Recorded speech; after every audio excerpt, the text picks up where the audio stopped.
The Weight of Infinite Perfection, a story of family, stress, and the internet. Katsumi stood in the doorway, watching the blue light of a screen wash over her grandson, Zen. His shoulders were hunched, a posture she saw in almost every young person these days. In her time, a heavy heart came from a hard day's work in the fields, but Zen hadn't moved from his chair in hours. She realized that while his body was still, his mind was running a marathon he couldn't seem to win. Her mind drifted back to her own youth with her friend Satori. They had carried heavy buckets of water and walked miles to school. Yet their laughter had been loud and easy. The world was small then, just the village in the mountain. If they failed at something, only the neighbors knew. There was a mercy in that smallness, a privacy that allowed a soul to grow without being watched by 1,000 eyes. Zen sighed, his thumb scrolling rapidly through a smartphone. "It never stops, Grandma," he whispered when he noticed her. Katsumi understood then that the village for Zen was now the entire world. Every mistake he made could be recorded. Every success he achieved was immediately compared to a million others. The weight of the world used to be outside, but for the youth today, the weight is tucked right inside their pockets. Hana, Katsumi's daughter, walked in with a stack of papers. "Zen, have you checked the internship rankings? You need to stay ahead," she urged, her voice tight with her own brand of modern anxiety. Hana wasn't trying to be cruel.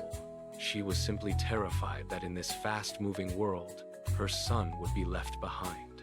Katsumi saw how the pressure trickled down from one generation to the next, like a river overflowing its banks. Later, Katsumi found Zen staring at his reflection in a dark monitor. He wasn't looking at himself. He was looking at the person he thought he was supposed to be. "I feel like I'm failing at a game I never asked to play," he said quietly. Katsumi realized that today's stress isn't about working hard, it's about the impossible task of being enough in an era of infinite digital perfection. Katsumi sat beside him and placed a weathered hand on his. "In my day, we rested when the sun went down because the work was physical," she said. "But your work is mental, and the sun of the internet never sets. You are stressed because you have no place to hide from the world's noise." Zen looked at her, surprised by the clarity of her observation. It was a lesson he couldn't find in any search engine. The next morning, the tension peaked. Hana was lecturing Zen about his lack of focus, her voice rising as she listed the achievements of his peers. Zen's jaw was set tight, the silent pressure visible in the way he gripped his glass of water.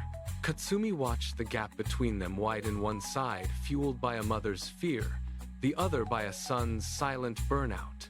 "Hana, stop," Katsumi said, her voice soft but commanding. Later, over tea, she looked her daughter in the eye. "You are preparing him for a race, but you've forgotten to teach him how to breathe. He is carrying the expectations of 1,000 strangers on his back. Let him be unfinished for a while." Hana paused, the steam from her tea rising between them, as she finally heard the truth in her mother's quiet wisdom. That afternoon, Katsumi took Zen out to the garden. She handed him a pair of shears and pointed to the overgrown hedge. "No screens, no rankings, no better or worse. Just the branch and the blade." As they worked together, the frantic energy in Zen's eyes began to soften. For the first time in weeks, he wasn't a user or a profile. He was just a young man feeling the dirt beneath his feet. As the sun dipped below the horizon, Katsumi watched Zen walk back to the house with a lighter step. She knew the modern world wouldn't change, and the digital noise would return. But she had given him a secret weapon, the knowledge that his worth wasn't something to be uploaded. Wisdom after 60 is knowing that the fastest way to find yourself is to occasionally get lost in the slow, quiet parts of life.